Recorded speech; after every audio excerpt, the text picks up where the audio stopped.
Hey, word bosses, it's that time again. Thanks so much for tuning in for yet another episode of the Penpoint Your Perspective podcast. We are happy to partner with the Divas That Care Network to provide you with a podcast on all things writing.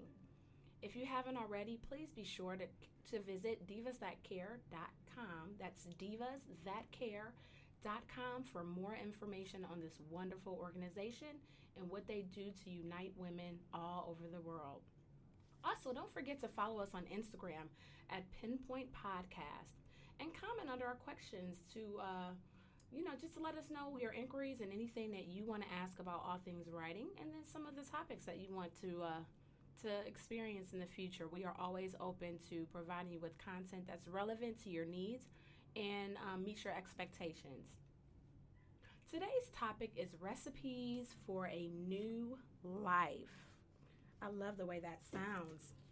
And so we're going to dive into everything, how to free ourselves from whatever is restricting us health-wise, from living healthy and productive lives. And then we're also going to touch on how to research our topics and effectively when we're writing. So the term of the day is research, research, research. We want to make sure that everything that we put out is going to touch our writers in a way that it feels realistic. It makes you the professional and you the expert on whatever you're writing on to give you a little bit more credibility. So you want to make sure that you're researching a lot to make sure that happens. So whenever you're researching, there's a lot of different elements that you can use.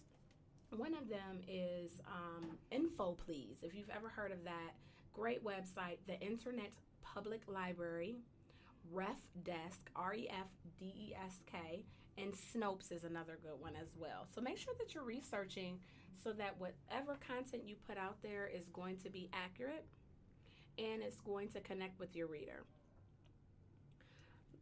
Another thing that I want to mention to you guys is the fact that Erin Raines is a good friend of mine. I invited her to come on this podcast because she has a lot to say. She has made some monumental changes in her life, and she's been through a lot. So I want to make sure that you guys are able to really identify with her and what she's been through her process. So without further ado, I definitely want to welcome our guest. So Erin Marie Raines is her pen name. She's in the studio with us today, and she's going to tell us about her book, Recipes for a New Life, Surviving Celiac Disease. First, let's start with a quote, and then we'll jump right into it. Whenever you recover or discover something that nourishes your soul and brings joy, care enough about yourself to make room for it in your life. Let's just resonate on that, because that is deep. I mean, how many times have we just put ourselves last, right? I mean, absolutely. Everything comes first. The job, if you have children, the children, or spouse, or significant other, or friends. And we're so reluctant to be able to put ourselves in where we deserve, right? In our lives and on our priority list. So we're going to talk about that. And we're so excited. So, Erin, thank you so much for joining us. Thank you for having me, Erica. Thank you. Yes. It's an honor to be with you. And congratulations to you on your podcast. Thank you. I'm having fun with it, and I'm getting some good feedback from the listeners. So we're just going to keep going until, they get tired of it, right? Good topics you've been having, definitely. Thank you. So, Erin, first I want you to tell us a little bit about you, and then also just what inspired you to write this book. Wow, a little bit about me. So, I'll give you the generic background. I'm 3 in a line of 3 children, the only girl. So, I'm a licensed massage therapist. So, I've always been in the medical field. I've always had a medical background. But one of the things that inspired me to write is just a passion. And I've been inspired by so many people. When I was a kid, I used to read poetry. I used to read Shakespeare. So I've always loved the arts. I've always loved reading. So writing is something I never thought I would do. But so being in the medical field and being coming down with celiac disease kind of pushed me to push the pen on the paper, so to speak, and get my story out there. But yeah, that's more about me. Never thought I'd be an author, which is so writing wasn't necessarily your passion before you became an author. No. So let's just be honest with the listeners. Wow. Because there's so many things that transpire in our lives that cause us to want to do different things, and so you may not have ever thought, I'm going to be an author one day, right? Farthest thing from my mind. Farthest thing. I mean, keeping it real, that's something I never imagined in my wildest dreams that I would do. Okay. My teachers in my honors English courses always said that I have a knack for telling a story. Okay. And I said, me? No. You know what? I'm a good listener, but I'm, no. And so this came as a surprise to me later on in life through my testimony, so to speak, I was encouraged to put it on paper. So you were encouraged. So who was the encourager? Wow. The encourager were people that I shared my story with of going through celiac disease, and we'll talk more about that. But definitely talking about my history. When you're a massage therapist, when you work with people, you tend to talk a lot. And over the years, I've become good friends with my clients. Okay.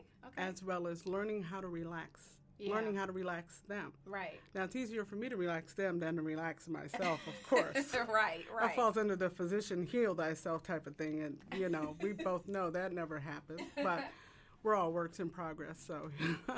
But yeah, I was always a lot of small talk there. I remember when I would go get my massages, I'm like, okay, so either I am going to sit here in awkward silence for the next 30 to 45 minutes, or I'm going to try to talk to this person about something. So, exactly. Okay, so that's when you started sharing your story? That's when I started learning how to communicate. And life, honestly, I'm a communicator. So, you have to talk and you have to get to know.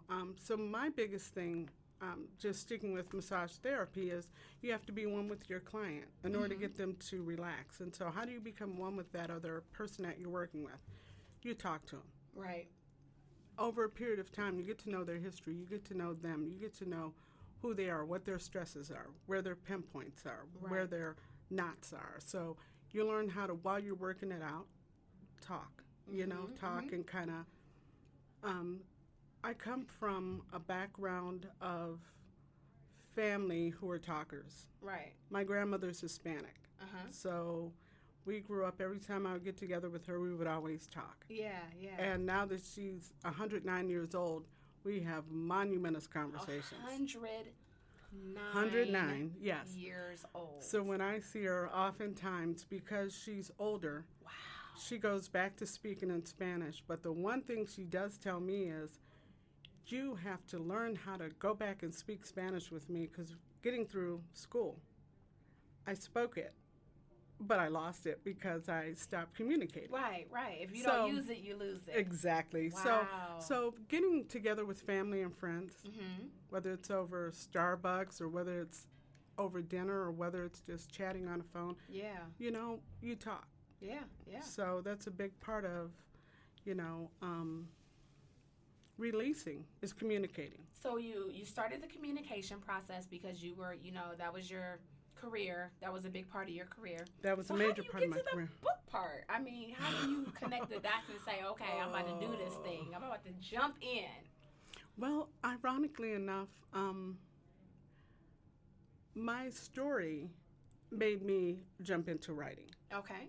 So my story is I developed, I was misdiagnosed over a period of time, and I developed celiac disease later on in life, in my adult life. And so talking about it and trying to figure out and doing research and talking to people saying, what is this? What's going on? I mean, when you're medical, you know your body. Yeah. I know my body. Yeah. And so I knew something wasn't right. So talking and then talking to other people, and once I went through so many different things with this disease and with this process. Just being encouraged. I wanted to tell my story so that nobody ever went through what I went through. Yeah. So I got into... So helping people recognize the signs yes. when they were going through, like maybe detecting it a little earlier Mm-hmm. or, yeah, okay. Detecting it earlier, or just being educated on knowing how to listen to your body. Yeah. Just like you know your car. Yeah. When you need an oil change or when something's wrong, when you don't have your seatbelt on, it dings. Mm-hmm, mm-hmm. When your tire's flat, the little sign comes on your dashboard. Right. So right. knowing your car, you know your body the same way. So I was encouraged through a program, Bad Girl Ventures, Okay. or a bariatric accelerators. Okay, okay. And I had this vision of wanting to educate people on digestive disease awareness. And so I said, I don't know. How do I do this? I have this. So I got with a program on, I've always been a business major in school. Mm-hmm. So I got with how to start my own business. Yeah. And they said, you have a valuable story that needs to be told. I said, are you serious? They said, yes. You need to get yourself out there. And so how do you tell your story? Write it down. Wow. So there it goes. And I said, write it down. Write what? How do you do this? What are you writing down? He said, your story. I said, well, I can talk it out better than I can write it. And literally, that's how it went. And they said, well, this is what you do. Put your pen to the paper and talk to the paper like you're talking to somebody else. Oh, my gosh. That's amazing advice. And I said, what? I can talk to a paper like you're talking to a person. And they said, well, just let the thoughts flow. As the thoughts flow, write it on the paper. So as I started writing my story, I would go back and I would stop and I'd say, oh, I don't like the way that sounds. So I go back and I change it. Mm-hmm. And I'd erase it and I'd start back over. Mm-hmm. So it took me a long time to get through one paragraph, Yeah. let alone a chapter. Yeah, yeah. And so they would come back and they'd look at me and they'd say, why? It's 3 weeks. Why are you only on the same paragraph? And I said, because you told me to write it like I'm talking to somebody and I don't like the way that, and they said, don't worry about how it sounds Just to you. get it out. Just talk it out. When you're talking to a close friend, you don't care how you sound. Yes. That friend understands you. Yes. When you're writing your story, write it on the paper and just let it flow. And the ideas start to flow. So when I took myself out of the way Mm-hmm. and I embraced, and again, this goes to knowing your body and knowing your higher power as well and knowing God. Mm-hmm. And that's a part of my story. I've always had a strong background in faith. Mm-hmm. And so I said, okay, Lord, if I'm really meant to do this, I'm going to need you to help me do this. Since you put this vision in my heart Right. and you put this dream in my soul, and I'm supposed to be talking to the paper like I'm talking to somebody else. So guess what, Lord? Write it down. So then... So you know that what you were doing was free writing, right? Yes, I do. So Yeah. free writing, literally setting a timer and saying, look, I am for this hour or this half hour or 45 minutes. Right. I'm going to write, and I don't care what it sounds like. I don't care what. I'm just going to write. Like, I don't even cross out stuff. Yes. I'm like, I'll figure it out later. And I just write because it's like, I only have this half hour. I only have this hour. And I know that if I try to rewrite it or no, I'm just going to go. And that's so so that's important. what you were doing. That's so important, setting a timer. Yes. If I had set a timer, I would be so farther along. So a lot of your pointers are so important because, and that, setting a timer, you give yourself so much time, and then you realize you don't have time to think about it or second guess it. You're just doing it. You're racing the clock because you're like, oh my gosh, only got 15 minutes left. I have so much more to say.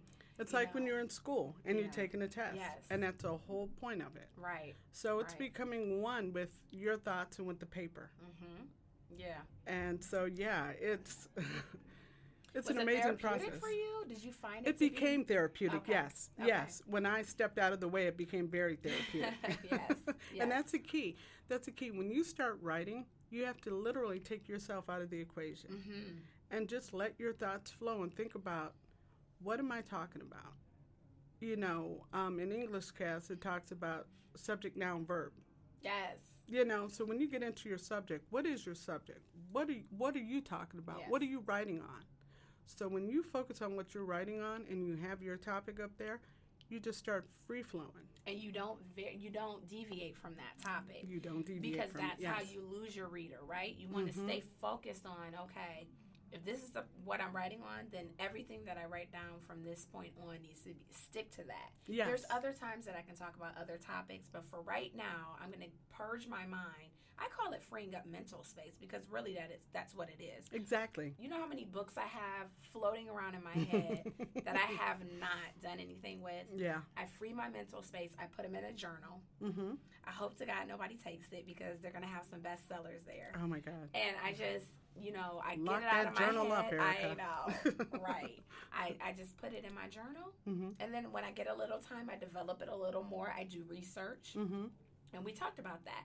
The research piece, and that leads me to the research piece for you. Yeah. So, you had to kind of learn, I'm sure that when you got diagnosed with the celiacs, you didn't know much about celiacs, I'm sure. No. You didn't know much about GMOs and all the other things. So tell me about your research process with writing the book as well as when you got diagnosed. Wow. Yeah.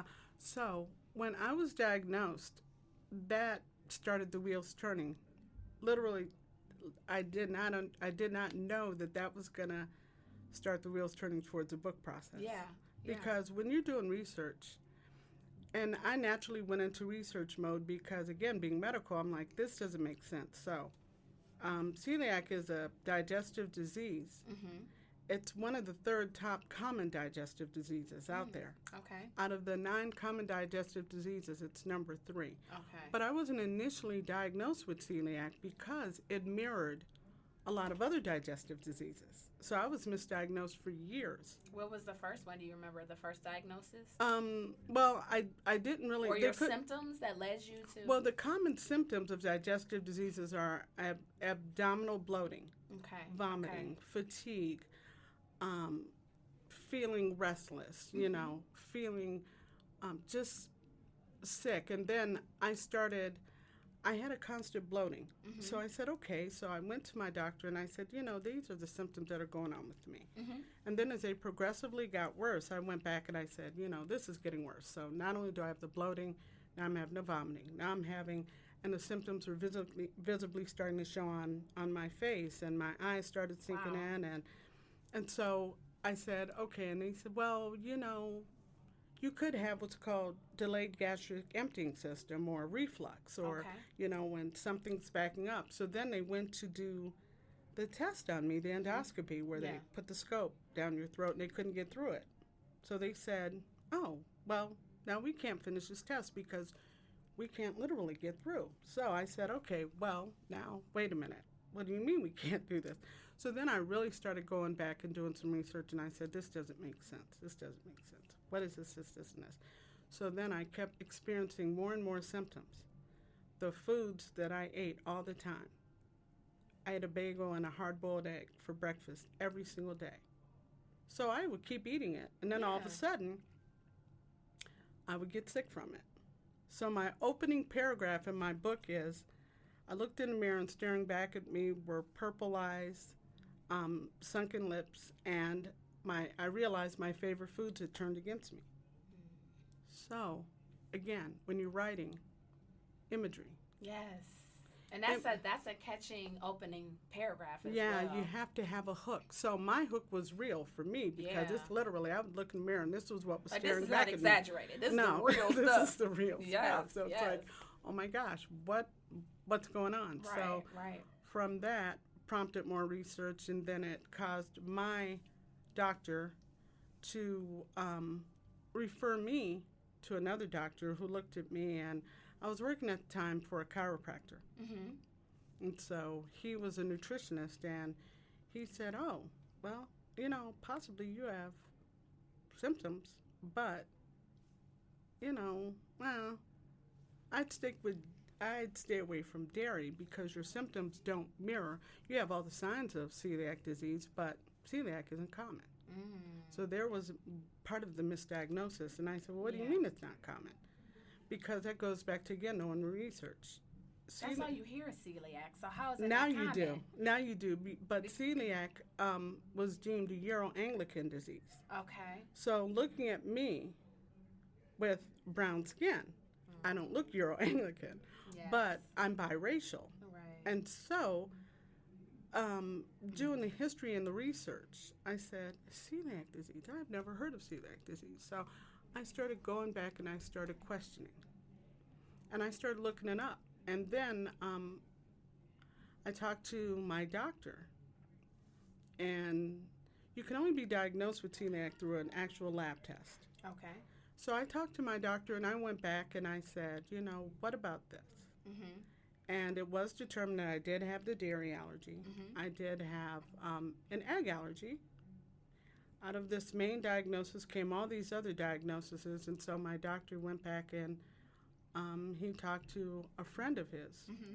who was a bariatric doctor who specialized with celiac disease. And he looked at me and I had an MRI done. Mm-hmm. My MRI was black. At Oh this my point, it goodness. was riddled with scar tissue because it was discovered at that time that the celiac had progressed so far in my body that I had scar tissue from my esophageal tract all the way down through my intestine. And that's why they couldn't get through. And that's why they couldn't get through. Oh my goodness. So, for those who aren't familiar with celiac disease, celiac disease is how your body reacts to the sensitivity of gluten, Mm-hmm. which is a protein that's in breads, rices, and pastas, and wheats, rye, bran, and oats. So that's why it's deemed, Euro-Anglican. But knowing my research and knowing my history, my maternal great-grandmother was from Spain. My paternal grandfather was part German. So all of those There genes, it is. There you know. it is. So if you know your history, that's all in the same area. Mm-hmm. So that goes back to knowing your body and knowing your symptoms. Absolutely. And doing your research. Absolutely. So research is vitally important when Yes. writing, as well as knowing who you are and what you're about. And that all played into it with writing my story. Oh my gosh. I'm so glad you wrote your story. Please tell us where we can find it and how we can support you. Well, actually, ironically enough, last month in September, I started a celiac chapter here in Cleveland. Oh, wow. Very first there one. was not one here. Never been one. And you started one. So how did you go about the process of finding people? Well, I'm a member of the National Celiac Association. And so actually, it's in the works, and I'm in the process of getting the information out. So, That is amazing. yeah. Wow. So I'm And then actually you're going there, right? I'm actually attending a National Celiac Conference in Boston this weekend. Wow. And so my recipes for a new life, which is the title of my book, I literally, because I had to have bariatric surgery, so 3/4 of my intestine, because the gluten actually affects your sensitivity to your small intestine, your digestional tract. Okay. So in my case, it was so far progressed. It went from my small intestine to my large intestine and to part of my colon. Oh my goodness. So 3/4 of my small intestine, a quarter of my large intestine, and an eighth of my colon have been removed through my bariatric goodness. surgery. Oh my goodness. So my recipe for a new life are my foods that Okay. I had to change. So I literally had to change my whole diet, my whole nutrition, my whole mindset, because when you go through a surgery, and this is the other thing about doing research, because people can make surgeries and there's so many things out there, advertisements out there for weight loss, and but there's a whole process that goes with surgery. Right. With you see a team of people, you see a psychologist, you see doctors, you see a Right. nutrition and diet. So again, knowing your research, knowing your history, knowing what you're doing can kind of set the tone for what you're doing. Yeah. So I had to change my whole diet, and I had to literally learn how to eat all over again. So we will find some recipes in this book. You Well, will a lot find. of it is your story, but you do give them some recipes as well as meal plans that can help them. Yes. Which is kind of starting the ball rolling with their new life. Yes. And then you have a recipe book coming out. I do. Actually, okay, here's the interesting part.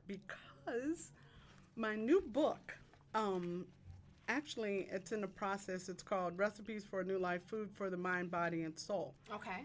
And there's a transitional statement that actually again, going back to research, research is, I think, should be the key word of the day with us, with this podcast. Because the biggest thing is at the time, I'm 3 years post-surgical. And so at the time, the recipes that are in this book are actual recipes that I started with as part of my transition. Okay. Since then, I have I'm leaning more towards a more alkaline diet. Okay. And alkaline means when your body is completely alkaline, it's not diseased, it's healthy. Okay. Okay. Most of our foods are acidic, which means your body is diseased.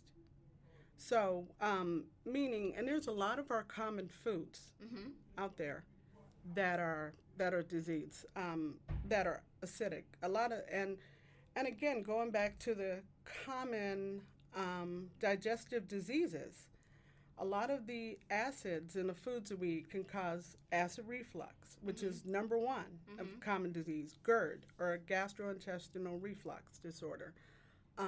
It can cause gallstones. It can cause like coffees, nuts, frozen pizzas, TV dinners. You know, those are acidic foods. Ketchup, things that we eat regularly that we take for granted. Right. Acid. So, but your darker green leafy vegetables are more alkaline. You know, your seeds, your pumpkin seeds, your sunflower seeds. So, again, I'm transitioning from Good for you. what I have in this book to my next book, which is going to be Recipes for a New Life, Food for the Mind, Body, and Soul. So in this new life, I'm gonna Very nice. I'm gonna feed your mind, heal your body, and nourish your soul. So where can we find your books? You can find my books actually on my website. It's Erin Marie Raines Consulting .com, or you can go on Amazon. Okay. My book is actually on Amazon. Nice. I also do motivational speaking, Okay. and you can actually. And what would be the ideal audience for your speaking engagements? Ideal audience is anyone who wants to become healthy. Okay. So generally, I appeal to education on digestive disease awareness. So that applies to anybody. I work with my personal trainer who developed a meal plan with me to learn how to eat properly. And so we're kind of tweaking things, learning how to. With celiac, it's very tricky because certain foods work and certain foods don't work. So learning how to do things the right way and stay in order. So, yeah, so I do a lot of motivational speaking for people who just want to be healthy. Yeah. As well as people who want to learn more about their body and how to listen to their body and how to know their symptoms and just how to be better. So what's your email address if they're interested in booking you for an engagement? Okay, they can book me at Erin Marie Raines Consulting.com. Perfect. We'll have that in the information on the blog so that they can have that too. Definitely. And then lastly, can you provide a few words of advice for those that are kind of discovering that they do have some type of digestive issues? What would you advise them to do? Think about yourself, before you got diagnosed. What words of advice would you have for them? Wow. I would say, first of all, if you notice anything that isn't right, for me, for example, when I noticed that I ate a bagel every day and I started having the symptoms, I stopped eating that bagel for a week. And so keep a food journal, maybe like, okay, this is yes, the reaction when I eat this. Keep a food journal, write stuff down, keep aware, monitor your symptoms, listen to your body, and most importantly, I would encourage everyone to, if they don't have a doctor, to find one and talk to your doctor or listen to your body and learn what works. Sounds good to me. Just like you know your car, know your body. Exactly. And again, if anyone would like to, I'm willing to talk to anyone who's going through something or ask questions. Please, I'm open for consultation and for That is awesome. talking. Thank you so much for giving back, because it's one thing when you're suffering through something, but to have someone kind of give back in that way, Yes. it's good. And again, I don't want anybody to go empower. through. I don't want anybody to go through what I went through. Right. Yours is very severe, so I am glad that you're, And mine making it a mission to. Yeah, mine is very different. It's not. It's like the total picture, but there's many pieces to the puzzle of people who might be just gluten free or just dairy or just Correct. nuts. So there's little things out there that file into what I have. So Right. yes, thank Just you. Just being adamant about. Yes. I know my body, Yes. so I'm not gonna Or just learn it. take this label. Take right. the time to learn it. Take the time to research and read and Okay. listen. Well, we're gonna do something fun to close this out. Okay. Caption this. Mm-hmm. A man serves his friends tacos made with meat from his amputated foot. Oh my. Caption this. He serves the meat from his amputated foot. Caption this. Wow. What's the caption for that one? Okay, you want to know my caption? Well, okay, I have one. You might- Okay. Well, when you think of your foot, you think of corns, right? Right. So the taco is a hard shell corn taco. So how corny is that? Mine was, it must have been Taco Toes Day. Oh, Taco Toes Day. That's good. Right? Wah, wah, wah. Okay, well, I appreciate you coming on. Thank you so much. I appreciate, you taking the time. I know you're going to be traveling out of town tomorrow. So yes. thank you so much. We would love to hear all about your trip and what you experienced there. So I'll Yes. include that in the notes. Absolutely. So that whoever reads it can learn, a little bit more about what your experience was. And then I'm also going to put some information about how they can reach you if they're interested in joining the Cleveland chapter of the Celiac Disease. Absolutely. Please, So, yes. yes. Thank you for having me. Absolutely. And absolutely. again, thank you for what you're doing and encouraging people to write, because it's an important thing. It's one of the hardest things that a person can do, but it's one of the Yes. most rewarding, right? But when you start doing it, it's you feel a release. Yes. And I'm starting my second book, so that's something I never thought I would do, much Right, less but a it's first like one. it's almost like once you do the first one, it's like nothing to do the next one. It's a right? sequel, yes. Exactly. So that's all I have for you, Word Bosses. So be sure to engage with us on Instagram at Penpoint Podcast. And until then, happy writing.